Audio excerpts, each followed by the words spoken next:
白蘿蔔水消炎散熱，能夠舒緩肺火各種嘅症狀，包括呢個嘅痰稠黃嘅熱咳啦、喘咳或者肺火引起嘅胸口悶痛、喉嚨痛都有好好嘅療效。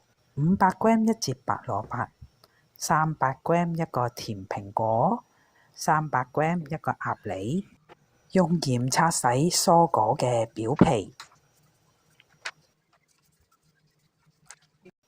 然後沖洗乾淨。蘿蔔一開四切開，然後再切薄片，放入一煲1000cc 嘅水入邊。梨同蘋果去核切薄片，放入煲入邊。